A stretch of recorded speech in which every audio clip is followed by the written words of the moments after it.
Okay, tell me about the rest of that.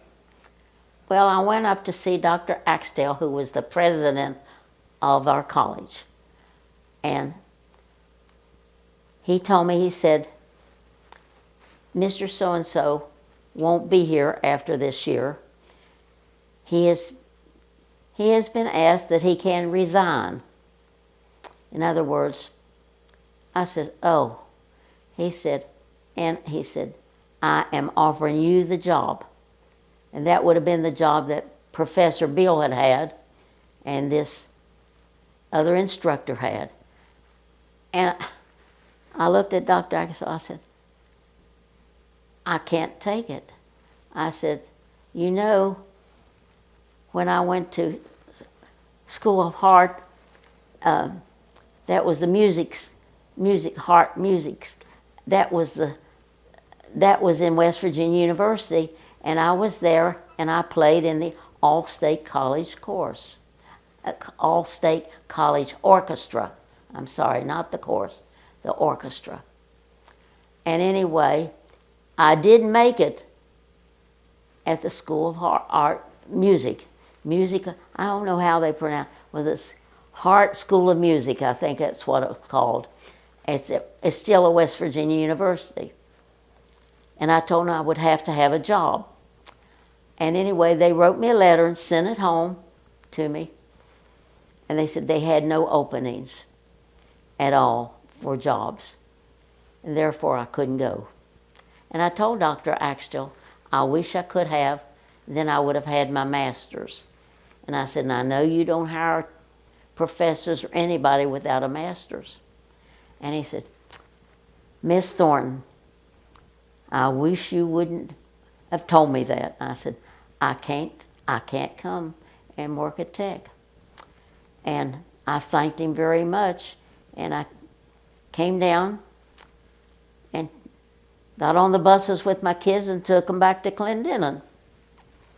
And that was that I had refused the job.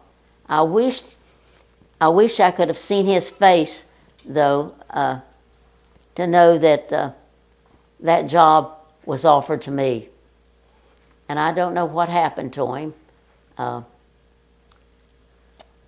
heard that he'd gone back to Charleston and was playing the organ for some church, but I don't know if that's true or not.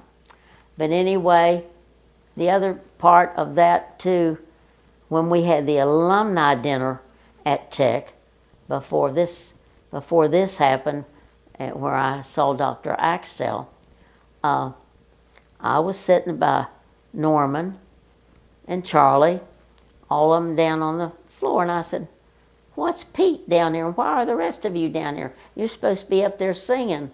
Because for the alumni dinner, they were our people that were giving us, supposed to be real good singers. And he had only 12 in it. I said, Pete, you were the president of the chorus, of the men's choral group. What happened to you? You're not up there. And anyway, Alla turned to me and she said, you thought everything that happened was your fault, Pat. And it wasn't. She said, after you left, the guys found out just how bad he was. And they all quit course. All changed their majors. Every one of them was a music major. There were 5 that changed their majors because of him. And I said, you're right, Olga. I didn't realize that I always thought that I had caused everything, and I knew afterwards that I didn't, because he never liked me from the beginning. And I knew that. And some of the older students that had been there almost had it out with him anyway. They didn't want him there either. And anyway, I guess you could say, without them firing him, they told him he could resign. And I for one, wished I could have seen his face when Dr. Axtell offered me his job. I know that's cruel to say that, but I wished I could have. I'm sure. But anyway, I only stayed at Clendenin the 1 year. I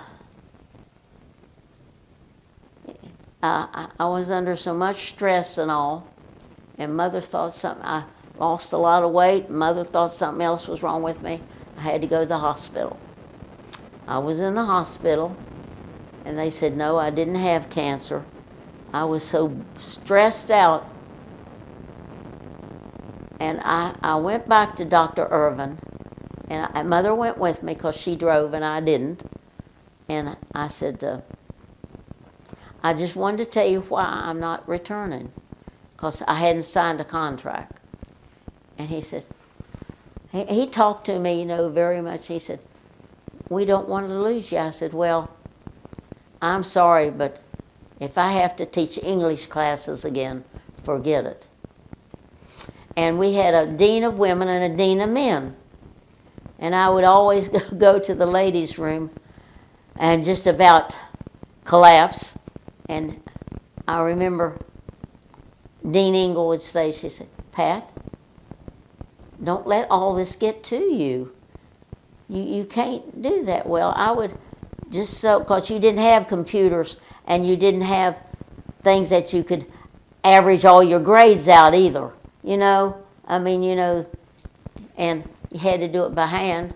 And I'd sit up all night sometimes and just get very little sleep till the next day.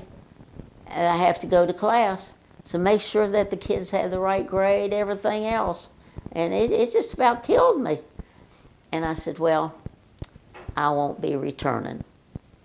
And she said, I hated it, but then later it wouldn't have made any difference. I probably would have gotten the other job anyway. They put two rivals, Elkview School and Clendenin High School, both of them, and they made Herbert Hoover High School. They were between the towns, so both of the, in other words, they did away with those schools. They still had them for maybe junior high or ever what, but they made a new high school for both. Because during everything, all of this, when they were closing the coal, we had a lot of people that worked for the coal companies. And when they didn't have a job, they moved. So we lost a lot of people. Right. And I think that was part of it, but I don't know who took over to Herbert Hoover High School. I have no idea.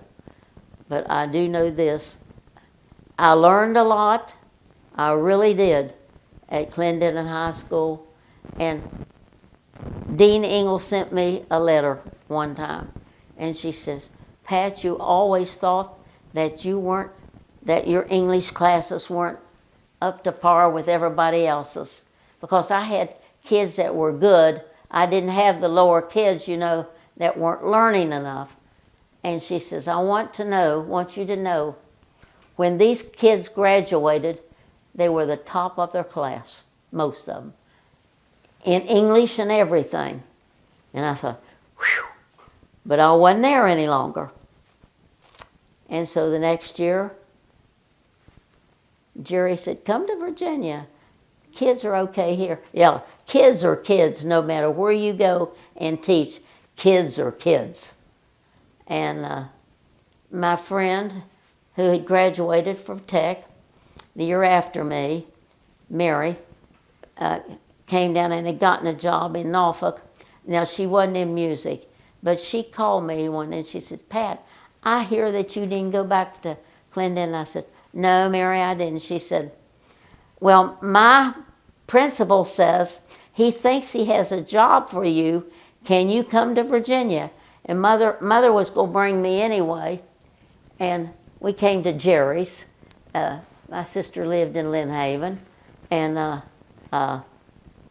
then when I got with Mary, and I got with their principal, he says, I'm so sorry that she got you all the way out here. I said, I really don't have a job for you now. and that was in Norfolk. And I thought, oh me.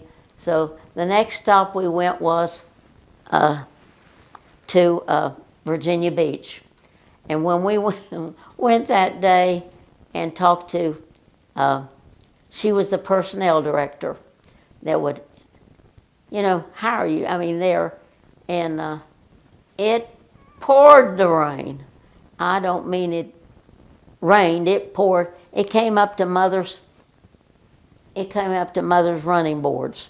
And that's how much. But anyway, her name was Louise something anyway. She says, well, we've got one. And this was midterm, so I wouldn't get full salary.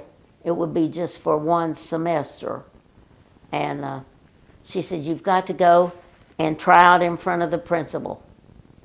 I says, okay. So I went to Shelton Park, and Miss Fisher said,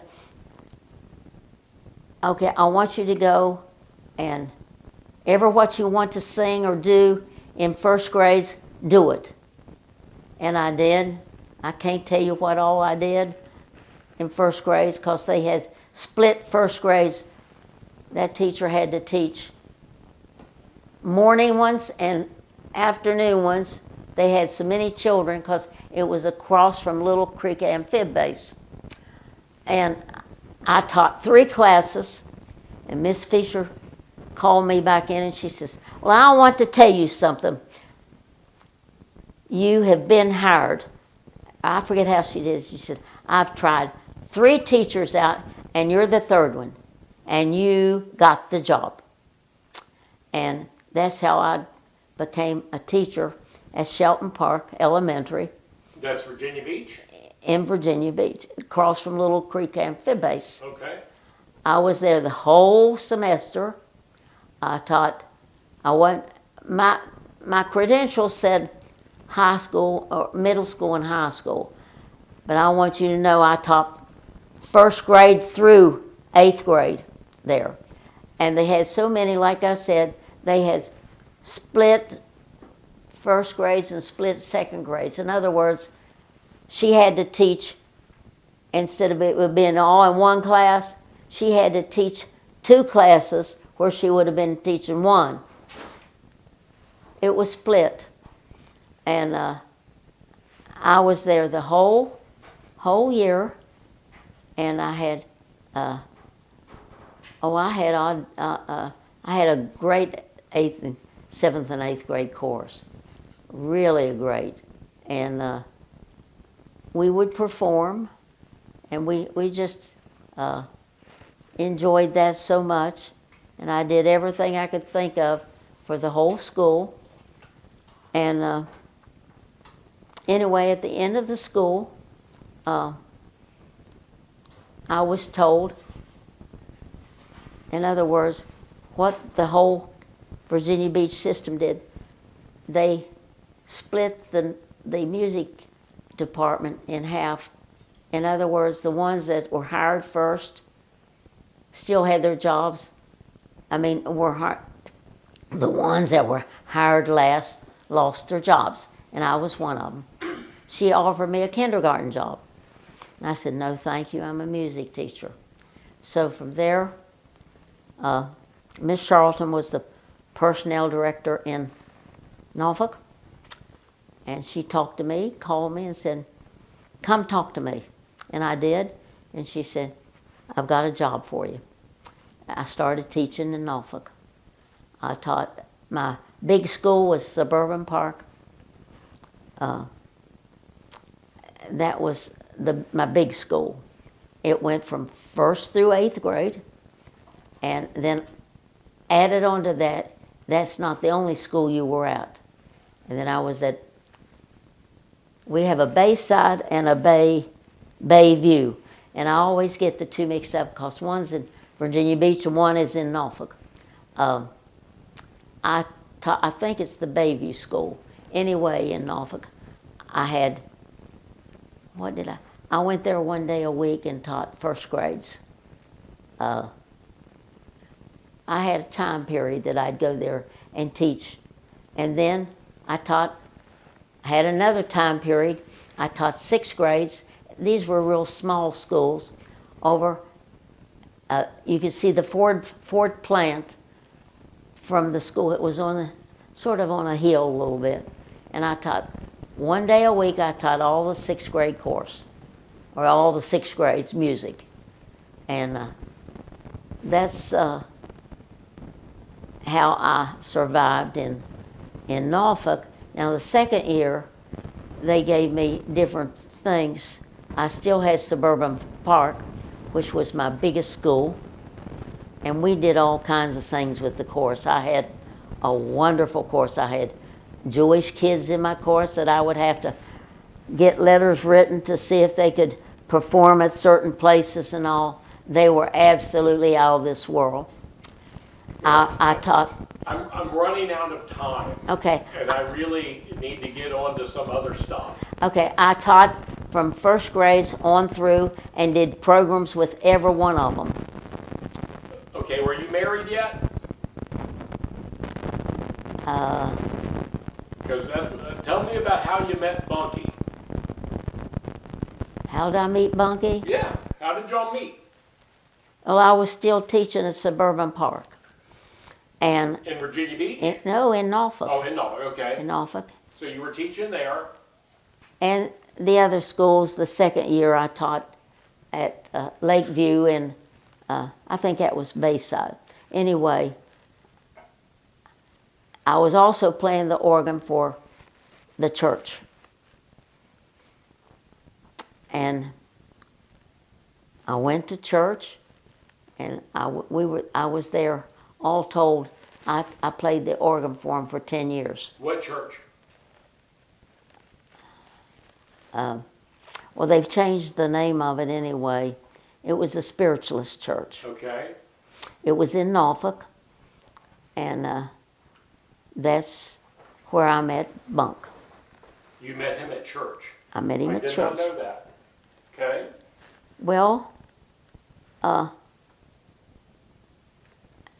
Shirley was Dr. Arlen's wife, and they lived in the apartment above the church. And she told me she had a friend. Would I just let him take me to dinner? And I did. His last name was Smith. It was one of her nephews or something down there. And that was fine, but that's the only time I went out with him. And I had dated other people too. And then one night, Sally, Bunky's mother, came to church with Mary, her good friend, and you couldn't imagine how young they looked. I mean, you would have thought they were not teenagers, but in their 20s or something. And Bunk was with them. And Reverend Arlen asked me, he said, I want you to meet somebody. I said, what do you mean you want me to meet somebody? He said, his name, he told me his name was Raymond Hayes. And I had seen him sitting out with Mary and Sally, and I said, how could you do that, Reverend Arlen? I said, how could you introduce me to somebody that's already married? I said, I can't believe you. And he just roared. He got the biggest kick out of that. He said, that's not his wife. That's his mother. Well, it wasn't so funny to me then, but anyway. Did you know that? That's what he did. And from then on, I met Raymond. And Where'd y'all go on your first date? church. We didn't go very far anywhere. Just went to church together and things like. Well, I had to be at church because I was playing the organ. So how long did y'all date before he proposed?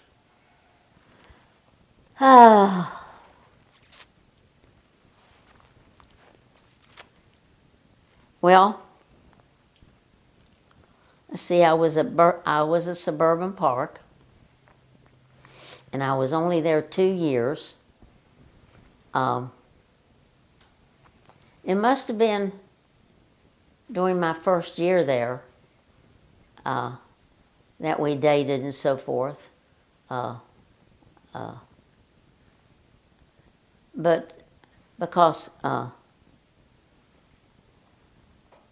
well, I can't really remember. You don't know how long you dated before he proposed? Well, Where, we didn't really date that long, I know that. where did he propose to you at? He didn't. He didn't? It wasn't sort of a proposal, it was just, I don't know what you would call it. Well, what would you call it? Did y'all just start talking about being married and decided to get married? Was that really a proposal? Agreement or something, I don't know. I really don't remember how we did it, but we did it. And we decided we'd get married in West Virginia at Mara United Methodist Church, where we did. That's where I went to church.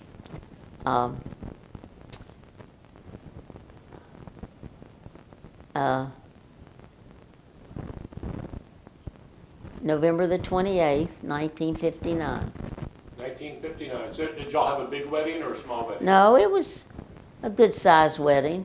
I bought my own gown. I bought everything like that myself. And we had, I guess you could say, the reception in the basement of the church. Jerry got material, I helped her get material. She made she was my maid of honor. Aline, which was the librarian at Shelton Park, was kin to me. Aline, she made Aline's dress, and Joanne was Bunky's Aunt Ruby's daughter, who was about 16, and she made Joanne's dress. And we had a little, I had a little flower girl, and that was Mary's. That was Mary's daughter. And then Jay was Jerry's son. He was the youngest, and he was the ring bearer. And Bunky asked, well, they had to come from Virginia. He asked Kirk to be his best man. Who's that? Kirk Berkeley. And they'd gone to school together, high school and all. And then he wasn't sure who he was going to ask for to be an usher, but Kirk said, well, could he bring Francis with him, Francis Hazlett with him, and he was the usher. And they drove all the way to West Virginia and stayed at Merle and Jackie's, and so forth. And all the time, Bunky told me, said, Kirk kept telling me not to get married, to forget it. And anyway, we did get married. And who was did you say who your maid of honor was? Jerry, my was sister, okay. and Jackie handled everything down in below, like we didn't have a big reception. It was just we had punch and different things. And Mother made mince. Mother always made mince for everybody, and they were the best things in the world. And then we had, I guess, other things downstairs, on the tables, and that's where we had the reception. And Reverend Gary married us. First, we had a long talk with him and told him who we were, what we were about, and so forth. And he said he'd marry us. And I've got 5 minutes left. So Bunky wasn't from Norfolk, right? no, he was Portsmouth. Where was he from? He was born in Martinsville, Virginia. Okay. His mother and dad came here down into the war to get jobs, and they did. When he was little? Yeah, and he started school down here, and anyway, What school did he graduate from? High school? Woodrow Wilson High School in Portsmouth, behind Maryview, what is now Bon Secure Maryview Hospital. Did he go to college too? Bunky took classes from University of Virginia, but they were offered down here. I don't know how. Off campus. I don't know how many he took, but then he went. What he took was he went into the shipyard. That's where he. I can't even remember what that was called now. North Shipco, Norfolk Naval Shipyard. Down here at the Norfolk Naval Shipyard is in Portsmouth, Right. and that's where he went in. Had he been in the Navy yet? He was in the. Got the picture out there, and, in the reserves, He was in the reserves? naval reserves, Okay, so Yeah. he was never in the actual Navy at all, just the as reserves? far as I know. And like I said, Was he in the reserves when you met him? no, hon. He He was younger then. when he did that. So he had already been in the reserves when y'all met. Yes. So how old was he and you when y'all met? Huh. You would have to ask me that. Well, he's a year younger than me. I'll just put it that way. 1 year younger, and how old were you in 1959? I can't remember how old I was. Amber probably could tell you. Or what year were you born? 1934, 24, I think. and he was born in 1935. Okay. I was old enough to get married. You were old enough to get married, exactly. Okay, I've got 3 minutes left. Tell me where y'all lived real quick, and then when you bought your house, or which houses you bought. When y'all first got married, where'd y'all live? Well, first of all, we came back in the snow from our honeymoon. It snowed all the way back to Virginia. Where was your honeymoon? We didn't have a honeymoon. We stopped at that motel because it was pouring the snow. Okay, so you didn't have a honeymoon.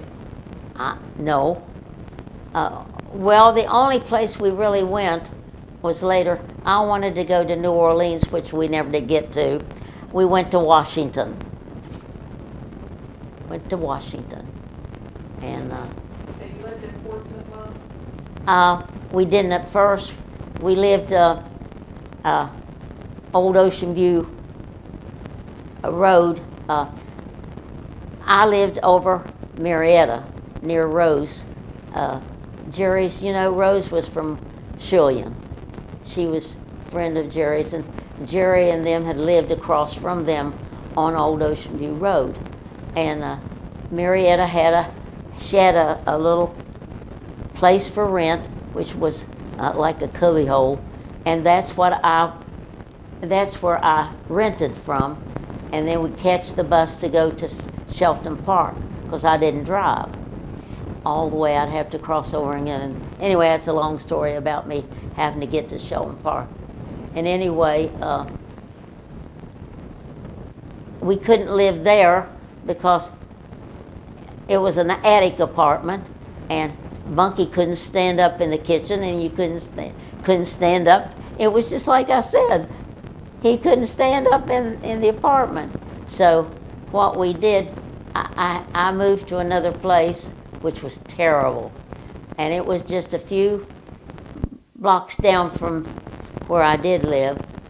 But it was a row of apartments, and we lived in this one.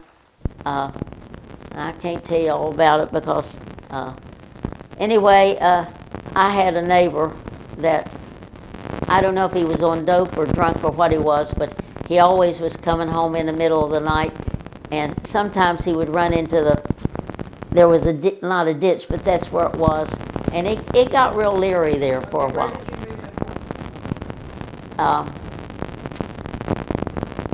And then from there, we still weren't married. Bunky and I moved to the other end of Old Ocean View Road, to the second floor, and that was You weren't married when you first lived together?